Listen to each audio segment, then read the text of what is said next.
இந்த வீடியோவில் உங்கள் கூட 2 விஷயங்களை பற்றி ஷேர் பண்ண போகிறேன். சொந்த வீடு கட்டுறது ஏன் ட்ரீம் எல்லாருக்கும் அப்படிங்கிறத ஃபஸ்ட்டு ஃபியூ பாயிண்ட்ஸில் உங்கள் கூட சொல்கிறேன். அதுக்காக நம்ம பண்ணுற சாக்ரிஃபைசஸ் அதெல்லாம் தாண்டி தான் நம்ம வீடு கட்ட முடியும் அப்படிங்கிறத சொல்ல போகிறேன். அண்ட் 2வது விஷயம், மினிமலிஸ்டாக இருந்துட்டு மினிமலிசம் பற்றி நீங்கள் வீடியோ போட்டு நீங்கள் ரிச் ஆயிட்டீங்க அப்படிங்கிற சில கருத்துக்கள் இருக்கு. ஸோ அதை பற்றி அஸ் மினிமலிஸ்டாக நான் ஸ்பெண்ட் பண்ணதை பற்றி, ஏன்னா இந்த ஒரு வருஷத்தில் நிறையாவே நான் ஸ்பெண்ட் பண்ணியிருக்கேன். ஸோ அதை பற்றி நான் உங்க கூட ஷேர் பண்ணிக்க போகிறேன். ஸோ ஃபஸ்ட்டு, ஏன் எல்லாருக்கும் ஒரு ட்ரீம் ஹவுஸ் கட்டுறது கஷ்டமான விஷயமா இருக்குது அப்படின்னா, நம்மளுக்கு வர கமிட்மெண்ட்ஸ் தான் முக்கியமான காரணம். எல்லாரும் நினைக்கலாம் மணி தான் ப்ராப்ளம் அப்படின்னு. மணி கூட நம்ம ஒரு 8% ஹோம் லோன் எடுத்து நம்மளால கட்ட முடியும். ஆனால் நிறைய தடங்கல்கள் வரும். வீடு கட்டணும்னு ஆரம்பிக்கும் போது ஏதாவது ஒரு கமிட்மெண்ட்ஸ் வரும். கல்யாணம் ஆகும், குழந்தை பிறக்கும், அடுத்த குழந்தை பிறக்கும், இல்லை வீட்டில் ஏதாவது ஃபேமிலியில் ஹெல்த் இஷ்யூஸாக இருக்காது வரலாம், இல்லை வேற எதுக்காவது நம்ம பணம் எடுத்து வைக்கணும், பணம் செலவு பண்ணணும் அப்படிங்கிற மாதிரி வரும். ஏதாவது ஒரு தடங்கல் வந்துட்டே இருக்கனால தான் நிறைய பேரால பண்ண முடியல. மணியை தாண்டி நிறைய விஷயங்கள் இருக்கு. நிறைய பேர் வீடு கட்டுறதுக்கு ஸ்ட்ரகிள் பண்றாங்க அப்படிங்கிறதுக்கு.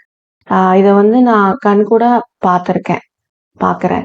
ஸோ அதனால தான் இந்த விஷயத்த ஷேர் பண்றேன். அதனால தான் இது எல்லாத்தையும் தாண்டி தான் ஒருத்தங்க ட்ரீம் ஹவுஸ் அப்படின்னு ஒன்று கட்டி உங்ககிட்ட வீடியோவா உங்க கூட ஷேர் பண்றாங்க. என்ன மட்டும் இல்லை, எல்லா யூடியூபர்ஸையுமே சொல்றேன்.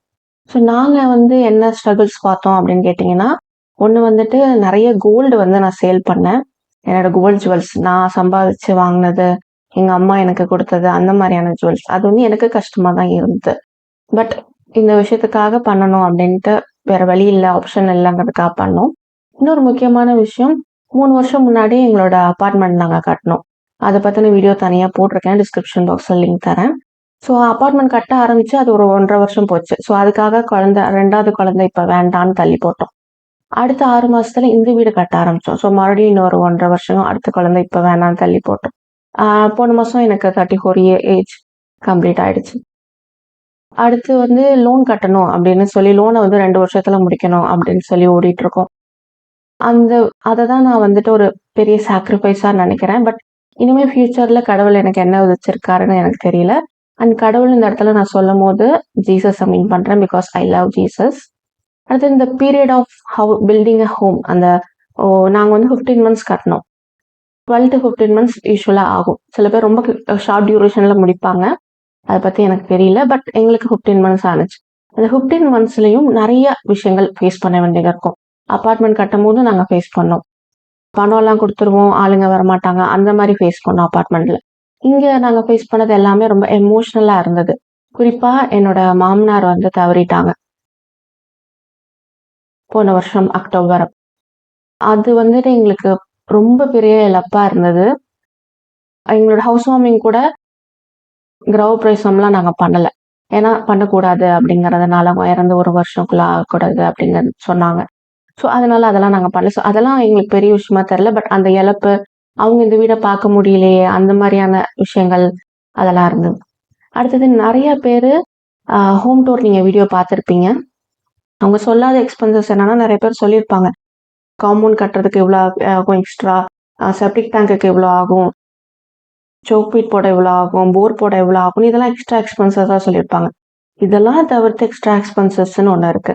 அது என்னன்னா, நம்ம லைட் வாங்கணும்னு நினைப்போம், நம்ம வீடை ஃபர்னிஷ் பண்ணணும்னு நினைப்போம், ஒரு ஃப்ரிட்ஜ் வாங்கணும்னு நினைப்போம், ஒரு டிவி வாங்கணும்னு நினைப்போம். இந்த எக்ஸ்பென்சஸை யாருமே கால்குலேட் பண்றது இல்லை.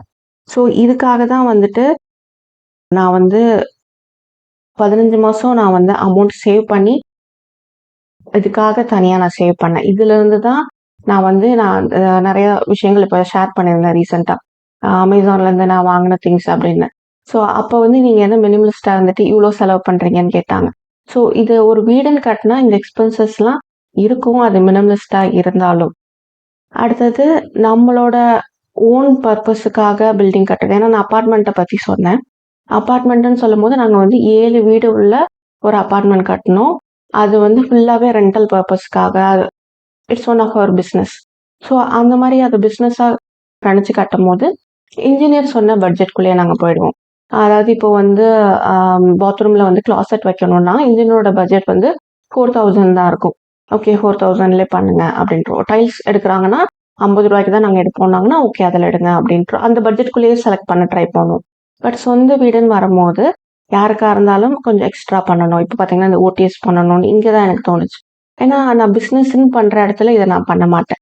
ஏன்னா நான் ஹேண்டில் பண்ணுறது எப்படி இருக்கும், அடுத்தவங்க எப்படி ஹேண்டில் பண்ணுவாங்கன்னு தெரியாது. ஸோ அந்த இடத்துல நான் குவாலிட்டியில் கை வச்சிட்டேன்னு சொல்லலை. பட் இது ரெண்டுக்குமே பிஸ்னஸாக பண்ணுறதுக்கும் சொந்தமாக பண்ணுறதுக்குமான டிஃப்ரென்சஸ் வந்துட்டு நான் நிறையாவே பார்த்தேன். அடுத்தது நாங்கள் எங்களோட எக்ஸ்பென்சஸை மினிமலிஸ்ட்டாக நான் எப்படி குறைச்சிக்கிட்டேன்னா, பெரிய எக்ஸ்பென்சஸாக குறைச்சது வந்து இன்டீரியர் டிசைனர் வச்சு ஃபுல்லாக மாடுலர் கிச்சன் அந்த மாதிரி பண்ணாமல் ஃபுல்லாகவே கடப்பாக்கல்ல உள்ள போட்டுட்டு வெளியில் வந்து கபோர்ட் ஒர்க் பண்ணோம். இது பண்ணும்போது எங்களுக்கு வந்து நிறையாவே வந்து எக்ஸ்பென்சஸ் குறைஞ்சிது. சில பேர் எங்களோட மாதிரியே 2 பெட்ரூம் வீடு இருக்குன்னு சொல்கிறவங்க வந்துட்டு 15 லட்சம் இன்டீரியருக்கு செலவு பண்ணியிருக்காங்க. பட் எங்களுக்கு வந்து 6 lakhsக்குள்ளே எல்லாமே முடிஞ்சிச்சு. ஸோ அந்த மாதிரி விதத்தில் நாங்கள் அதுக்கப்புறம் வந்து நிறைய வந்து ரிசர்ச் பண்ணேன் நான்.